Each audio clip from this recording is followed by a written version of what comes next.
السلام عليكم ورحمة الله وبركاته. معاكم اليوم شرح جديد من قناة محمد جادو. فأغلبية الشروحات اللي أنا بقدمها قبل كده أنا مش معتاد إن أنا أعمل شروحات بصوتي، طبعا لوجود أخطاء في الميكروفون وقف الصوت وكده، ولسه المفروض إن أنا أصلحه وبتاع.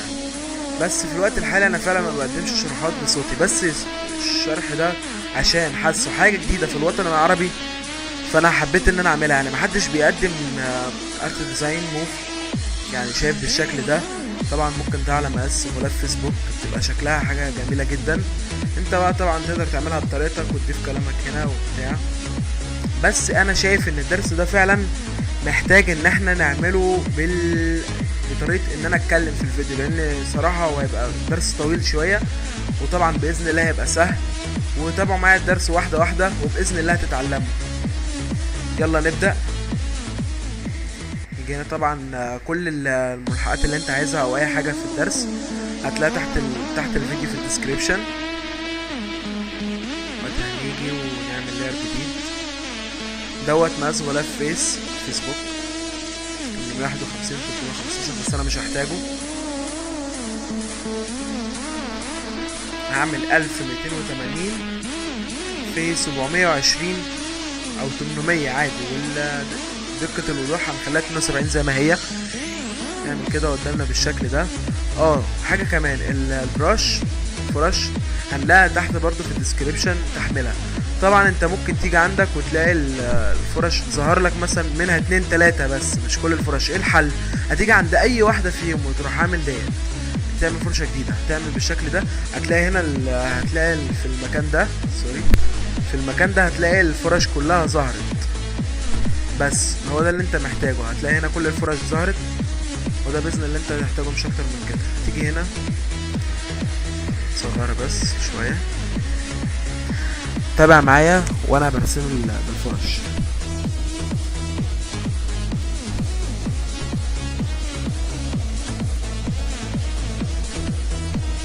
وعشان نكبر من حرف الدال نصغر من حرف الجيم، خدوا بالكم. مثلا بس انا مش عايز الفرشة دي، انا عايز حاجة تكون بالشكل لطيف كده، فاهم؟ مثلا في النص عادي هعمل كده. اللون لازم يبقى اللون ده عادي. يعني هو في الالوان انت ممكن تجيب اي حاجة، مش هتفرق في الالوان دي. اهم حاجة ده مكانه هنا في الحتت دي بس كده. او ممكن برضو تاخد الرقم اللي هو مكتوب هنا ده وتعمل بيه. المهم يعني عشان مطولش في الفيديو على حاجه ملهاش لازمه، هنيجي هنا نيجي مثلا فرشه زي دي. طبعا انت تقدر انت ترسم بطريقتك، انا بس بوريك الرسم بيكون ازاي. سوري، زي ما انتم شايفين الفرشه عم بتصغر بحرف الجيم. هنيجي هنا ونعمل كده بالشكل اللي انتم شايفينه ده. وهنيجي مثلا نختار فرشة زي دي كده. حلو ده، بس انت مثلا محتاج تلف شوية كده وتكبره بالشكل ده مثلا. حاجة زي دي هتدي شكل جميل مبدع حلو زي ما انتوا شايفين بالشكل ده. انت ممكن طبعا تكون شايف في الاول ان انا بعمل يعني شكله تحس انه هبل، بس اتبع معايا بس وهتفهم في الاخر. هتيجي هنا نختار الأداة ديت ونحدد بشكل دي كلها زي ما انتوا شايفين. مش مهم عندي الرجل قوي، بس المهم تبقى واخدها يعني بتاع زي دي عادي مش شرط. واجي هنا واروح عامل كنترول جي. تمام، هنيجي هنحرك دي كده، هتلاقي الشكل اتحرك معايا زي ما انتوا شايفين كده. هاخده مثلا اوديه هنا عشان اضيف اللاير اللي انا بعمل فيه. انا جايبه هنا واعمل كده، ده احطه بالشكل ده مثلا. واعمل طبعا هتلاقي انت لما تيجي تعمل هتلاقي معاك حروف زي ديت كده. انت هتعمل هنا ماسك، تمام. وبعدين هنيجي هنا فرشة ديت نجيب نطلع فوق اي واحده ديت مثلا، لا دي كبيره جدا. هتيجي هنا تاخد بالك وانت بتعمل يكون اللاير اسود تمام كده، وتروح عامل كده. لا بالراحه بس، من بره حاجه خفيفه. صغر الفرشه اكتر، تعمل مثلا كده تتاكل منك بره. انت بس حاول يعني حاجه خفيفه بس، واخطف كده. مش شرط ان انت عند الشعر برضو كذلك، مش قوي كده. انا عايز اقولك بس حاجه بسيطه، او ممكن تعمل كنترول وتعمل من بره، فاهم كده، عشان ترجع صح في الخطوه اللي انت عملتها. تعمل كنترول زد.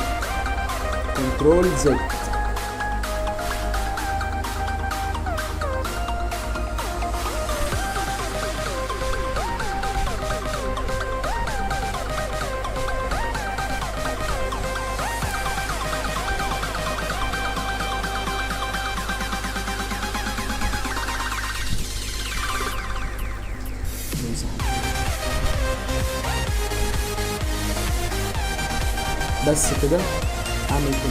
اعمل كنترول دي، او عادي هاجم من تحديد، وهتبقى فيه هنا بقى تحديد، مش مشكله. زي ما انتوا شايفين كده.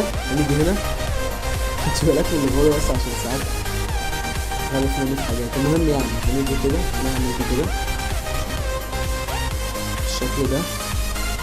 بس ممكن تطلع الرسمه دي فوق شويه، شكل البنت دي تطلعه فوق كده شويه، او تصغره،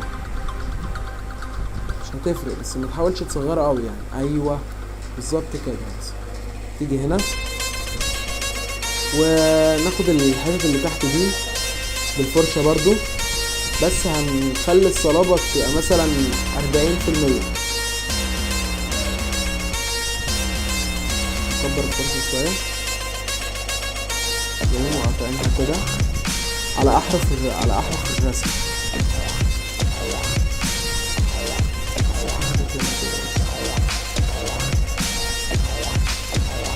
زي ما انتوا شايفين بالشكل ده. اتبقى لنا خطوات لسه كتيره طبعا معايا الدرس. طبعا انا خلاص مش هحتاج دي حاجه تاني، شكرا كده. هاجي هنا بالشكل دوت. كل دوت طبعا هتلاقيه تحت في الديسكريبشن عشان تحمله براحتك. هتيجي هنا كده وتحطه. الصوره كبيره جدا، ترجع كده، تصغر وانت دايس على شيفت. كنترول كي عشان تجيب الشكل دوت. وبعدين وانت دايس على شيفت تقعد تصغر بالشكل ده. تحط الرسمه. لا انت محتاج تصغر قوي كمان يعني. ايوه ممكن الحجم ده. واعمل اوكي. هو هيحولها بس دلوقتي ثانيه واحده. ما انا بس لو في مشاكل في الصوت فاعذروني دوت، والله العظيم غصب عني. بس على الاقل يعني انت حاول مثلا تحط الهاند فري في ودنك وتسمع، عشان والله العظيم كم مره ده غصب عني. اسف. بس يعني يا رب الفيديو يكون برضه يعني واصل الصوت قوي. انا مش عارف، هشوفه بعد كده، وانا هحاول برضه اعمل اديت للصوت. المهم يعني نرجع تاني. مثلا ريستنج اعملها شويه عشان بس نبقى عارفين الشكل هيبقى ورا عامل ازاي. انا ممكن تكون مش فاهم اللي انا عايز اعمله. ان انا عايز احط الرسمه في البتاع ده جوه الجيبه اللي هي لابساها. احط الرسمه والحاجه دي كلها جوه الجيبه اللي هي لابساها. فافضل اصغر واعمل وانا دايس شيفت. كنترول تي عشان اجيب كده، وبعدين افضل وانا دايس كده، بعدين اعمل كده. هنيجي هنا واروح عامل الت وانا على الاولى واروح عامل كده. هتحدد بالشكل ده. بس انت زي ما شايف بقت الشجره جوه الرسمه. هنيجي هنا الشجره ونعمل لها ماسك، ونختار اللون الاسود زي ما انتم شايفين. نعمل نخليها مثلا الصلابه مثلا 80. حلو 80. نيجي هنا لا 80 كبيره بقى، ممكن مثلا ل 30.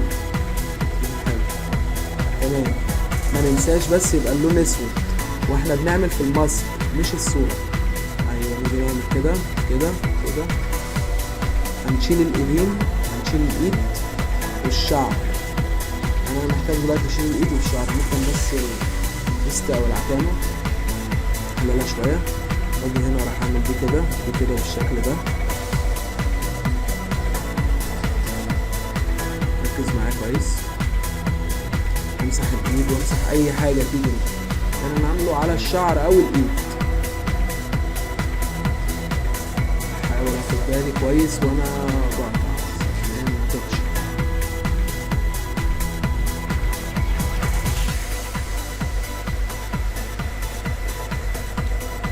كده.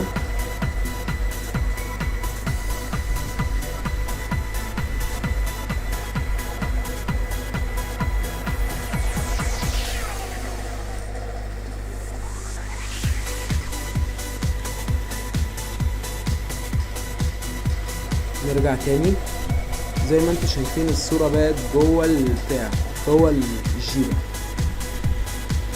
زي ما انتوا شايفين بالشكل ده. هاجي هنا وبعد ما بقت الصورة جوه هاجي اعمل حاجة كمان، هعمل الصورة ديت هلغي دوت تاني معلش، واجي راح اعمل كنترول جي بالشكل ده. بعدين هعمل ايه بقى؟ هشيل اللاير اللي تحتها، جاي هنا وعامل الأداة دي هي دي اللي بالشكل صباع ده، واقرب كويس من الصورة واجي عند الصورة مش الماسك، اصغر الفرشة شوية. طبعا وانت بتعمل كده ديت حاجة بتنعم برضو بشرة الايد، زي ما انت شايف الايد بقت بشرة انعم بالشكل ده. بس حاول ما تزودش فيها عشان ما تبهوأش منك وتبقى شكلها وحش. كل اللي بعمله ده عشان بس تنعم البشرة مش اكتر. زي ما انت شايف بص البشرة بتنعم وبتبقى احسن بالظبط كده.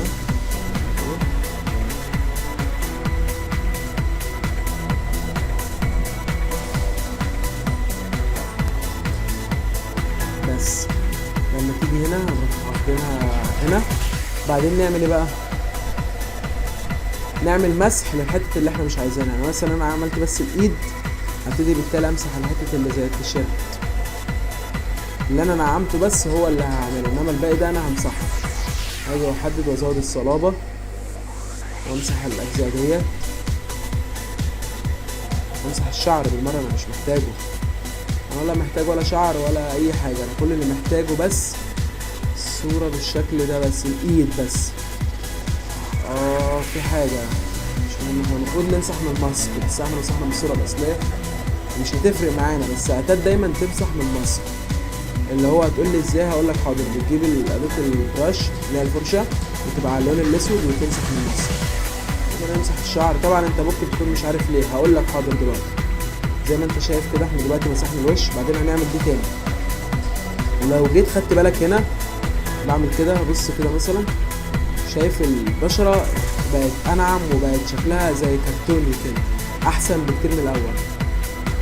هنيجي تاني برضو ونيجي نعمل فلير ديت اللي تحت دي، ونعمل لها برضو كنترول جي. ونيجي المرة دي بقى نعمل الشعر. يعتبر الشعر ده اهم خطوة عشان يبقى بالشكل اللي هنشوفه دلوقتي. انت بتيجي على الشعر وهتعمل هنا وديت كده تشد كله كده. خد بالك بس وانت بتشده تاخد بالك كويس قوي عشان ميبقاش شكله وحش. انت بس اعمل معاه زي ما انا بقولك الشرح واحدة واحدة. صدقني مفيش حاجة صعبة في الفوتوشوب، كله سهل بإذن الله. بس انت بس تتعلم مرة على مرة على مرة هتبقى احسن. انا طبعا الفيديو ده بالذات زي ما قلت في الاول انا حبيت ليه اعمله بصوتي، لان حاجة زي كده احنا مبنشوفهاش كتير في الوطن العربي، فطبيعي بتبقى ايه بيهتموش بيها للأسف. احنا كلنا بنقلد في حاجات، يعني بنقلد الغرب تقريبا، او بنعمل افكار مش جديدة مش حلوة. هي في بعضها طبعا كتير حلو ومنكرش، بس ما بنجيبش حاجات زي كده. يعني الارت ديزاين ما بنعملوش كتير لسه. برضو اليوتيوب العربي زي ما انت شايف، بص بقى شكل الشعر عامل ازاي، خد بالك لو جيت هنا بص شكل الشعر اختلف ازاي زي ما انت شايف. هاجي برضو اعمل حاجة، هاجي عند اللاير دوت اللي احنا عملنا فيه الشعر وهمسح باقي الاجزاء زي الايد والبتاع دوت كل والوش. همسح كل ده لان كل ده انا مش محتاجه خلاص. انا كل اللي كنت محتاجه اعمل الشعر بس مش اكتر. هاجي واروح ماسح كل ده بالنسبه لي كله ملوش لازمه. هتعرف دلوقتي برضو ليه، عشان اتحكم بالشعر لوحده واتحكم بكل حاجه لوحديها.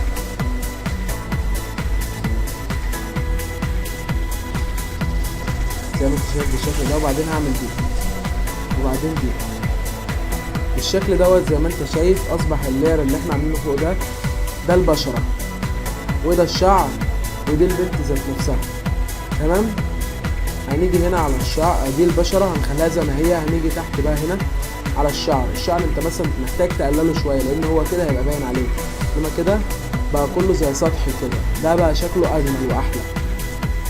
نرجع تاني زي ما انت شكل كرتوني كده. نرجع تاني هنا، لو جيت عملت دولت كده انت بتضمهم في، بتدوس على اول واحدة بعدين شيفت لاخر واحدة بعدين كنترول جي سوري. بس انت بس محتاج تطلع لاير الشجرة دوت اللي احنا عملناه براهم فوق كده، وتروح عامل عليه كده بعدين هينضم بقى الجزء دوت، ويبقى احنا كده عملنا الشعر وكل حاجة. انا عايزك بس اهم حاجة ما تتوهش مني وتتابع مني خطوة بخطوة، وحاول وانت بتعمل يعني تبقى تعمل الدرس معايا. دلوقتي انا هاجي واعمل، فممكن تعمل دول كنترول اي وتجمعهم كلهم في لاير بالشكل دوت، هتبقى حاجة احسن لك هتنفعنا. ونيجي عند اللاير اللي احنا عملناه جديد فوق دوت وندهنه بنفس اللون ده. نعمل كده واي فرشة مش هتفرق عادي بالشكل ده كده بس كده. بعدين كنترول دي نيجي هنا ونعمل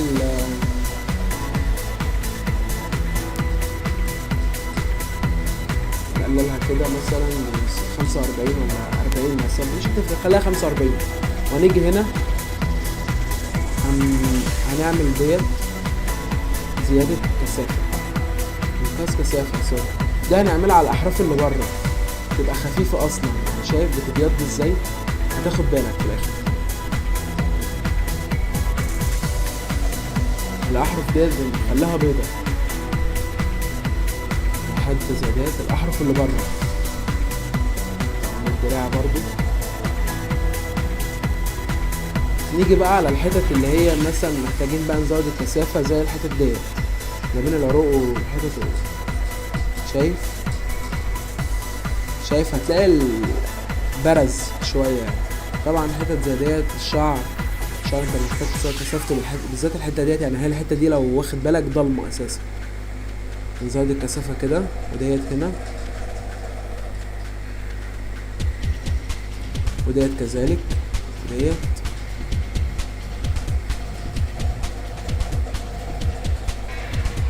ولو هنيجي هنا برضو عند الحتت دي بس.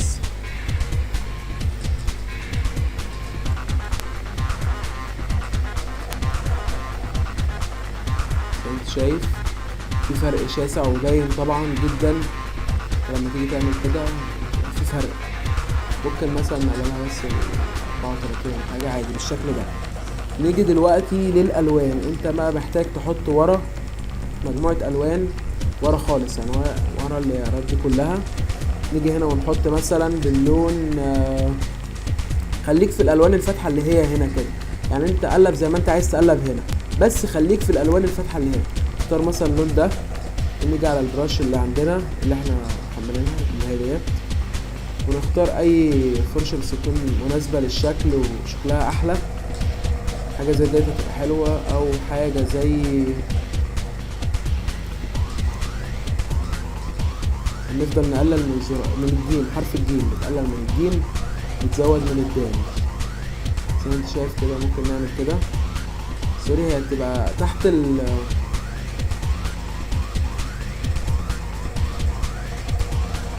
في غلطة. احنا لما جينا رسمنا هنا اخترنا الشكل كله، رسمنا على الخلفية، نسينا نعمل لاير ونرسم عليه. طب تمام، همسح دولت كده بس ثانية، ديت غلطة مني. انت لما تيجي ترسم ما ترسمش على اللاير الاول، بس عادي يعني احنا هنصلحها دلوقتي على قد ما نقدر طبعا.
بطريقة جميلة وشكل مبدع. طبعا انت ممكن كمان يعني تاخدهم كلهم كنترول، مركز مع الت وشيفت كنترول اي عشان يدينا في الاخر الشكل اللي بيتحرك قدامنا دوت. وهنيجي هنا مثلا نعمل لاير جديد ونعمل دوت مثلا 815، ده مقاس لغلاف فيسبوك، 815 في 351 دوت مقاس غلاف فيس. انت ممكن مثلا تعمله لغلاف فيس ولا حاجه يبقى شكله جميل جدا وحلو. هنيجي هنا ونعمله كده بالشكل ده، شايف؟ او مثلا ممكن نصغره شويه كده سوري يا جماعه، نعمل كنترول تي ونعمل كده ونتحكم فيه واحنا دايسين شيفت طبعا عشان ابعاد الصوره ما تبصش، ونحركه من هنا كده يبقى بالشكل الجميل ده. ونكتب بقى اي كلام هنا احنا عايزينه، ويبقى عندنا تصميم جميل وحاجه جميله جدا ما بنشوفهاش كتيره تتعمل. اتمنى يا رب يكون الدرس فات، انا فعلا شايف ان الدرس جميل وسهل مش صعب ولا حاجه. ولو فادك الدرس ما تنساش تعمل لايك وسبسكرايب للقناه، ودايما في كل نجاح باذن الله. هنا الخط مختلف تماما، مختلف شويه بس ما فرقتش كتير في الحقيقه.